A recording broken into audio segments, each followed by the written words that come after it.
So earlier this week, we looked at the Big Ten over under win totals, and I told you what I thought was right, what I thought was wrong, what was too high, too low, and what was dead on. And there were some ones that I thought, yeah, that's probably the right number. And I think when you look at the SEC's totals, there are a lot of that's the right number. And I don't think there are too many that are outrageous to me or crazy to me, whether they're too high, too low. I think, and by the way, I should mention these are the FanDuel projections for over under win totals in 2024 that we're looking at. I don't think there's too many that's that crazy in the SEC. Now, I think if you were to start asking, like, is this coach going to be the head coach of that program at the end of 2024 or something like that, then yeah, I think I would maybe have different opinions on those answers. But for the most part, the win totals, the over under win totals, I should say, are kind of interesting when you take a look at them here. Georgia and Texas are 10.5. Alabama, LSU, Missouri, Ole Miss, 9.5. Tennessee and Texas A&M, 8.5. Auburn, Oklahoma, 7.5. Kentucky, 6.5. Arkansas, Florida, South Carolina are 5.5. Mississippi State, 4.5. And Vanderbilt, 2.5. That is the over-under win totals. And I think for the most part, there are a lot that are right, maybe more than not that are right. And I, for the most part in the Big Ten, I thought like, okay, Rutgers deserves a little bit more credit than that. Like, there are a couple of like, hey, and in the big or in the SEC, I beg your pardon, there were some that okay. And then you get to like, okay, does Vanderbilt deserve a little more credit than 2.5 wins? Yes. Now, not a lot. Their non-conference schedule is not great. Their 4 non-conference games are Virginia Tech, Alcorn State, Georgia State, and Ball State. Can they go 3-1 in the non-conference? Yes, I think so. I think they can beat Alcorn State, Georgia State, and Ball State. They might even beat Virginia Tech. Can Vanderbilt win 4 games? Yes, I think so. If this was at 3.5 and not 2.5, I don't know that I would sit here and tell you, like, I think you should bet that. 2.5, I think they can get to 3 wins. But 4, I don't know, because their SEC schedule is pretty brutal. At Missouri, Alabama, at Kentucky, Texas, at Auburn, South Carolina, at LSU, Tennessee. That's a rough one for the Commodores. So do they go 0-8 in SEC play? Probably. But can they go 3-1 in the non-conference that features a Sun Belt school, a MAC school, FCS, and an ACC, a bottom tier ACC school? Yes, I think so. So give me Vanderbilt to hit the over on 2.5 wins. And I don't know that I feel great about it, but damn it, give the Commodores some respect. And also, if you were watching on YouTube, my color coding here is like the greens feel like they're a little low, yellow feels like that's the right number, and red feels like that number is too high.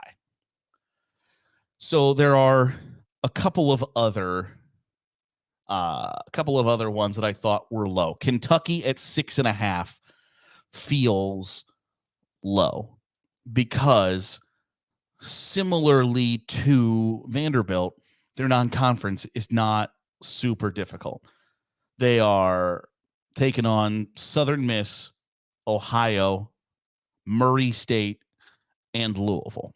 Now, Louisville is maybe the most assuredly the one that's a loss. But are they 3-1 there? Yes, I think so.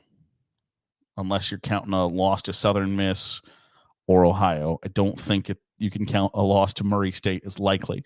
So they're 3-1 in the non-conference. Their conference slate is both somewhat difficult and also somewhat easy. They play Georgia at home. They're at Ole Miss, at Tennessee, at Texas. That sucks. But then on the flip side, they're home for Vanderbilt, at Florida, home for Auburn. So Kentucky at 6.5 when they go 3-1 in non-conference, in my opinion, and potentially even 4-0, depending on what Louisville is. I'm not a huge Louisville believer, but at worst, probably 3-1 in the non-conference.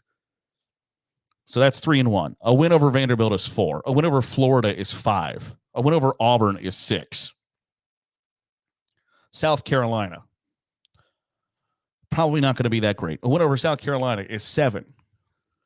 And that's without,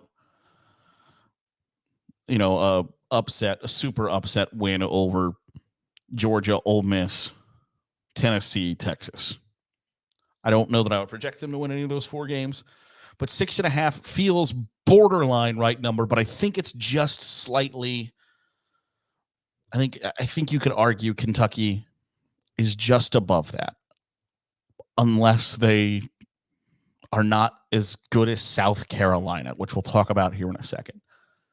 Alternatively, Oklahoma is also right there on the cusp of 7.5 wins. And I don't know what that says about Oklahoma. I wonder what the thought process is there. Is it that, hey, the non-conference is a little more difficult than you think it is? Because the non-conference is Temple, Houston, Tulane, and Maine. To me, that's 4-0. Let's say worst case scenario, it's 3-1.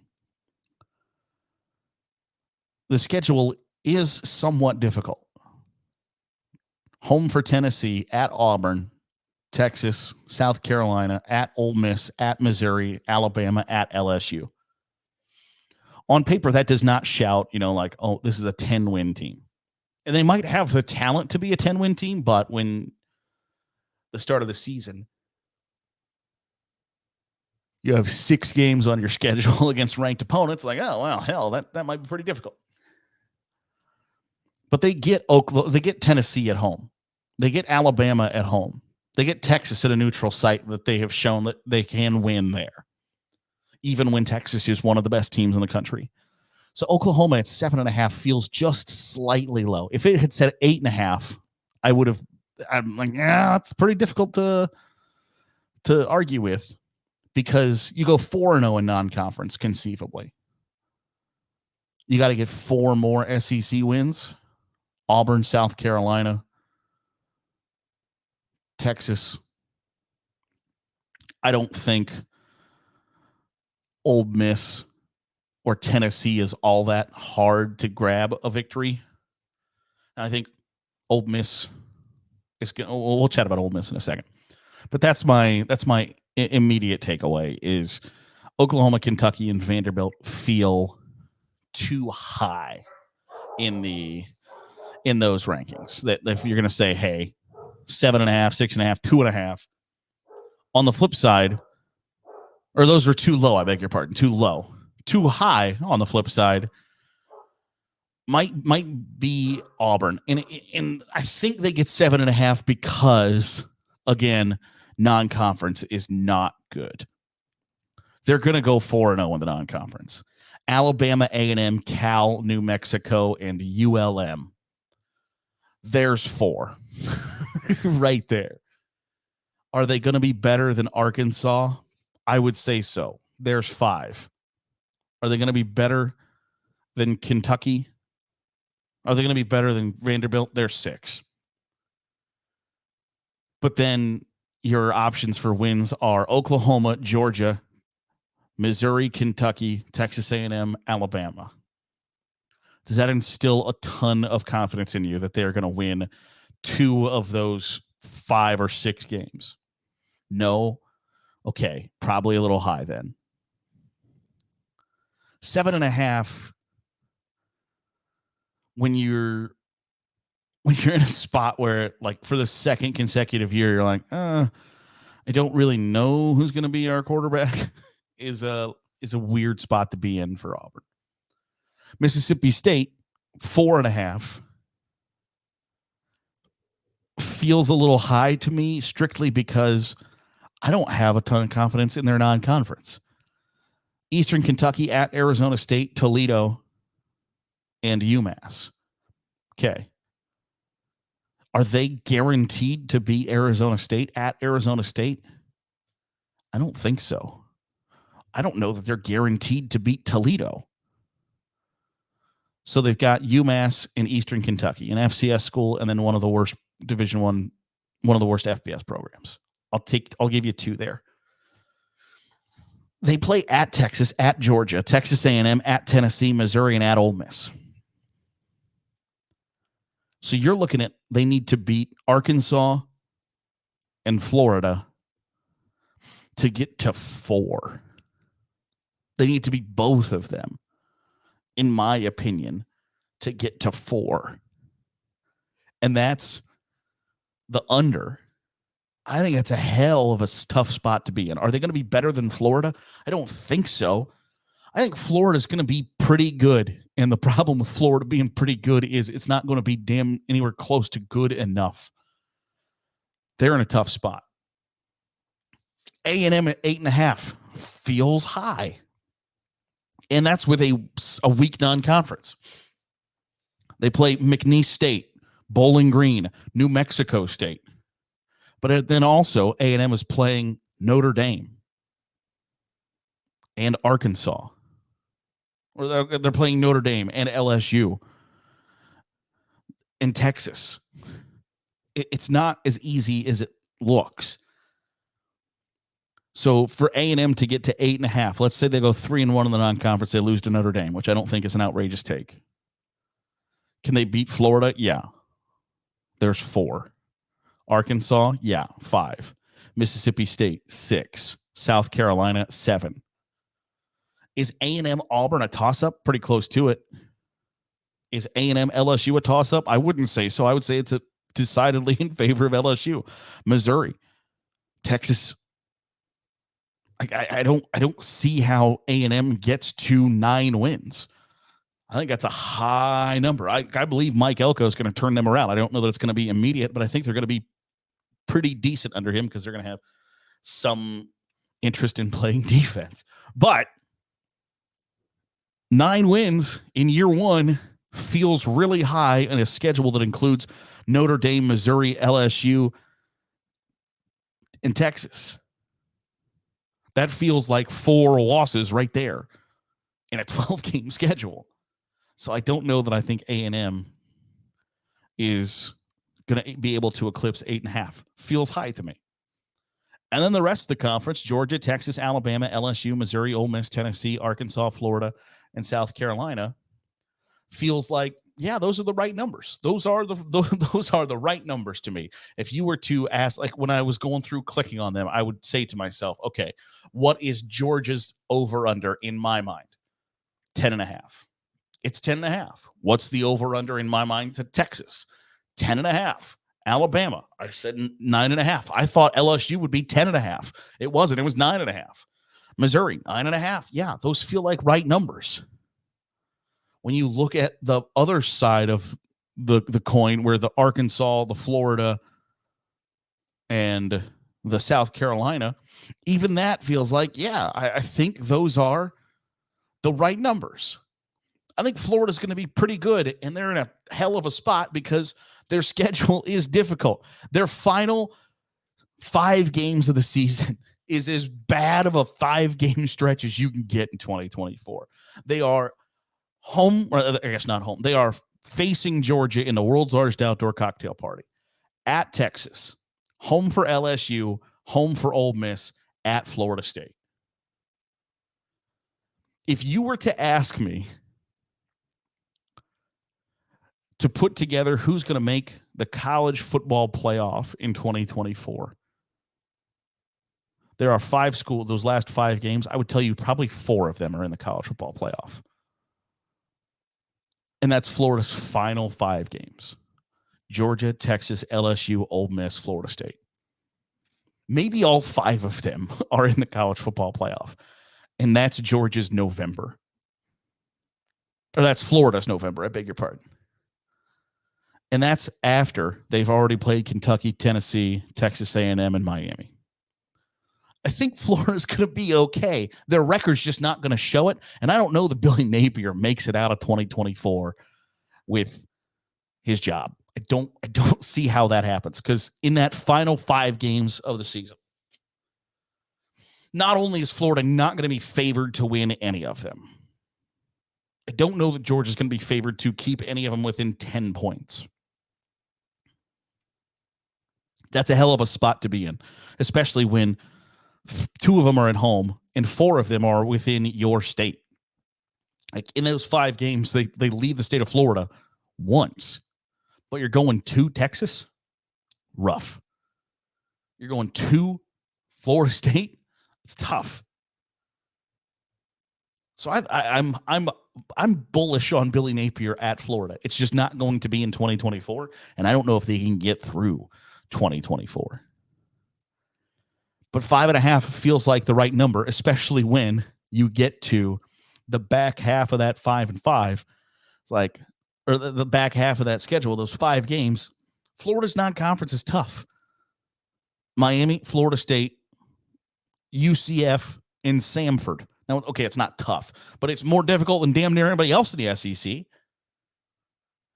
You get probably a gimme against Samford, a gimme at Mississippi State, probably a win over UCF. I think Florida might be staring like 3-9 potentially in the face if things don't go well. But can they beat Kentucky or Tennessee or A&M? I think so. But that last 5-game stretch is as bad as it can be in 2024. Nobody in their right mind is signing up for, hey, the final 5 weeks of the season, we'd like to play 4 college football playoff teams. Like, nobody in their right mind signs up for that.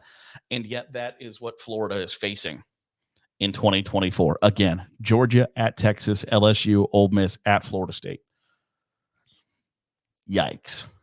And we'll probably talk about this later at some point here in the next couple of weeks or months or whatever, of like, hey, who's most likely to be on the hot seat or fired mid-season or the college football season? I think Billy Napier is pretty high on that list, and it has nothing to do with other than like the schedule does not help you in the slightest. Because if you don't start with a win over Miami, you're already off to a rough start. You get an FCS school in week 2, Texas A&M at Mississippi State. You get a bye week in September 28th. If you are anything other than probably 2-2 at that point of the season, he's probably fired. Then you get a 3-week stretch of UCF, Tennessee, Kentucky before another bye week. If you are anything other than 4-3 at that point, if you are anything less than 4-3 at that point, he's probably fired, going into a 5-week stretch of Georgia at Texas, LSU, Ole Miss at Florida State. Yikes. Not a fun spot to be in. So that's, I think Florida 5.5 feels like the right number. If anything, it's borderline high. And that's scary if you're a Gators fan, because you're looking to be like, when you look at the columns of which side of the column you should be on in the SEC hierarchy, right? Should Florida be behind Arkansas, Kentucky, Auburn, Tennessee, Missouri? In Florida's mind, in Florida boosters and Florida fans, athletic department, president, university, board of trustees, chancellor, whatever, in their minds, is Florida supposed to be in the same column with South Carolina, Mississippi State, Vanderbilt, Arkansas, Kentucky? No. In Florida's mind, they should be in the same group with Georgia, Alabama, LSU, Texas, etc. So it's a bad spot to find yourself in, but that's where they find themselves. And I think it's going to be interesting to watch it all play out here in 2024. But that's a look at my SEC over-unders, my immediate reactions. Who's high, who's low? That's what I think. Want to know what you think? Hit us up in the comments below. Let us know where we're right, where we're wrong. We'll figure it out from there. That'll do it for today's episode of the Daily Huddle. Appreciate you making us a part of your day, however it is, wherever it is you're doing so. If you're watching here on YouTube, hit the subscribe button. Make sure you're getting great college football content that we're pumping out here on Saturday Glory. If you're listening on the podcast feed, drop a 5-star review. It goes a long way in helping out the channel. Back at it tomorrow here on the Daily Huddle with Saturday Glory.